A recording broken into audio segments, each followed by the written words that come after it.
Okay, so this is going to be, I believe, part 4 of the coil vase building video. So I have it up to this point, and I'm going to make this into a slight bottle shape.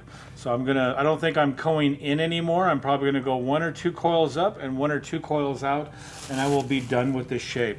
Before I do that, I just want you to notice that the majority of my surface is smooth. The shape is predominantly symmetrical. There is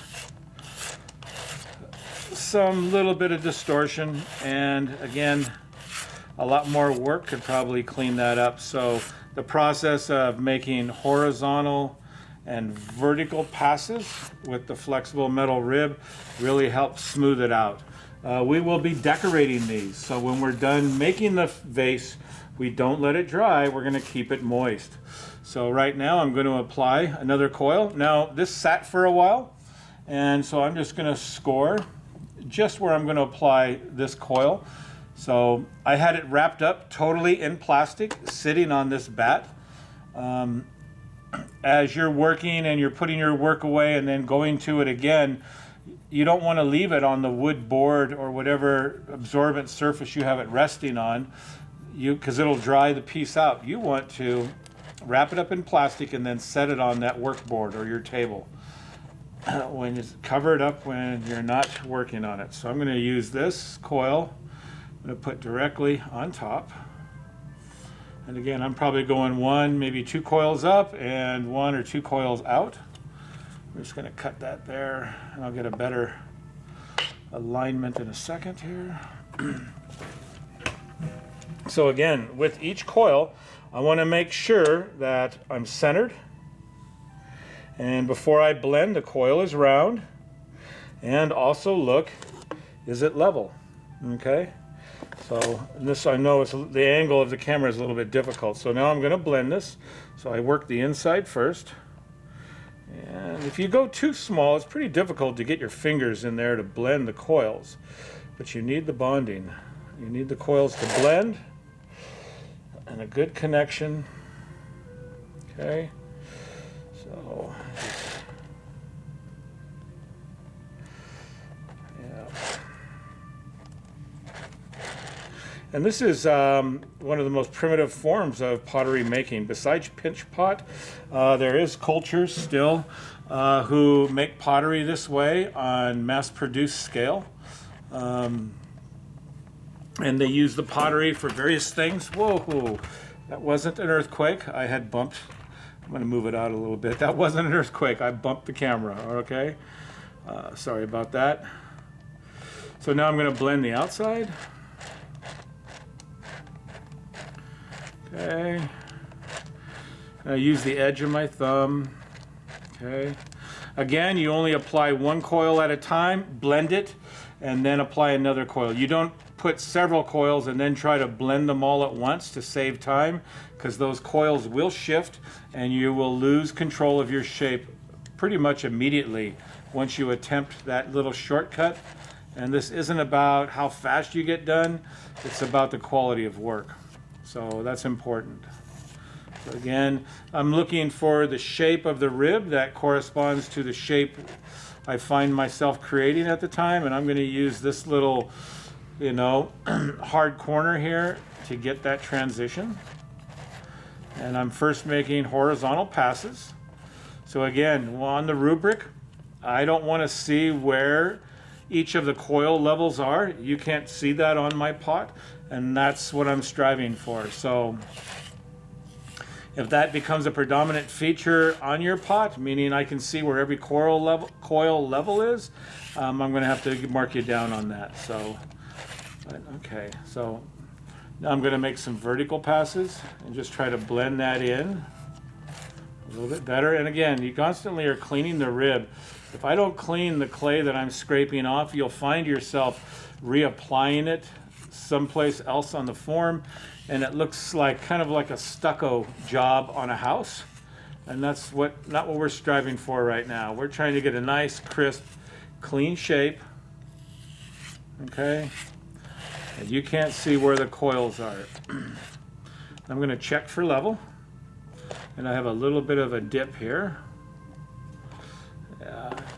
Another ways to patch that. If I had a dip, I could easily just take a small piece of clay and make, oops, that one disappeared, and make a little band-aid and blend that in and bring that elevation back up. I could also pinch it and thin it out if it was really thick, trying to make it level. And once again, I'm going to jump into the picture here, and I'm going to get one of these boards, and this is another way to get it level. Again, my clay is kind of firm. Okay, I wouldn't take a real heavy board and put it on a soft coil vase. It could collapse. So I like the way my neck is here, so I'm going to probably go out 1 or 2 coils, and this form is complete. Okay, so here's another coil, and now I'm going back out. So again, look at the placement of my coil. It is not directly on top, it is hanging out on that rim. And I'm just going to go over the 2 of them, cut through, right, and then check, put it together, and check to see if that's what I want. Again, you need to stand up on your work to make sure that it's round as best you can, and then blend. I blend the edge first. Okay, and now I'm going to blend the inside coil. I'm lifting up, that's where the excess clay is from the previous coil. Alright, I hope you're being able to see what I'm doing here. With the angle of the camera okay, I hope. Alright, so that's the inside with my fingers. I'm going to use, again, it's always good to use a rib to clean a rib, especially these really thin, sharp ones. And I'm just going to now scrape and blend that coil. I'm going to use the thinner part of the rib. And you could, if you wanted, you could make a lid for your little coil vase. We're going to be decorating these, so once you achieve your shape, we'll be wrapping it up and keeping it moist until we get to that point. Now I'm going to blend. There I am there. I might go 1 more out. I might just leave this. We'll see. So I'm just going to blend here. This Lazy Susan that I'm using, right? This little banding wheel on a board, they work great.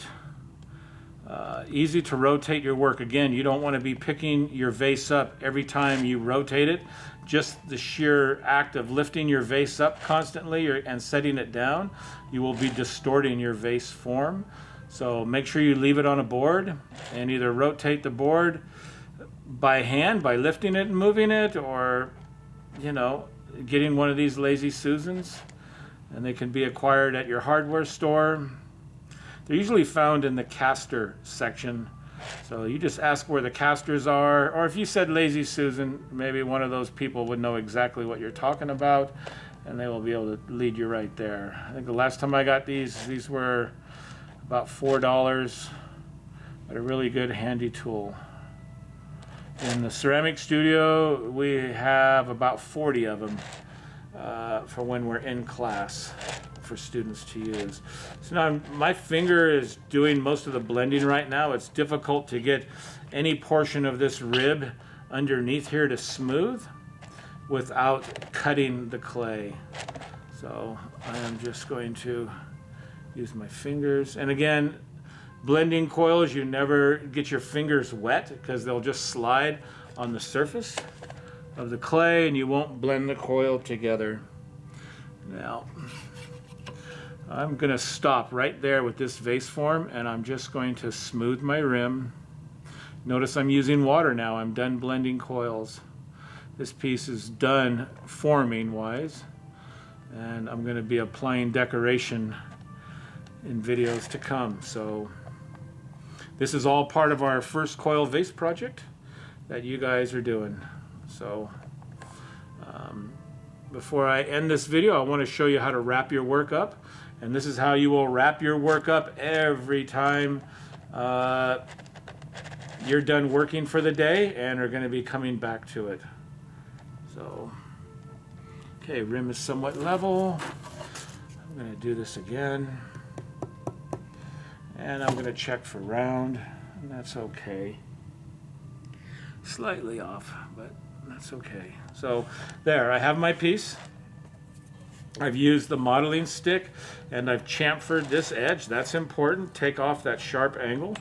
Okay, my piece, you should have your signature or your name and period number on it. That's important. Again, you want to get rid of any of excess clay. You want to have a slight bevel or chamfer at the base of your piece. All right, and now I'm ready to wrap this up and kind of put it in suspended animation until I'm ready to decorate it. So again, make sure you have a bag with no holes in it. Okay, it holds air, that's important. Another way to do this, we can set this here. We can open this bag up. All right, so we're at the bottom. Set the piece on top. I like to take all the air out of the bag. All right, and get the bag against the surface of the pot. And you know, sometimes I wouldn't suggest tying this in a knot. That's not necessary, but I can do this with just a scrap coil. I can make a little, I call it a clay clip, and it'll just, I just squeeze that there. That clay will dry, but it'll keep that bag closed. So I just finished the coil vase, and we're waiting to decorate it. And this is what you should be doing. Every time you're not working on your vase, you should wrap it totally up in plastic and then set it on your board until next time you work on it. That's it for the Coil Vase Project making part.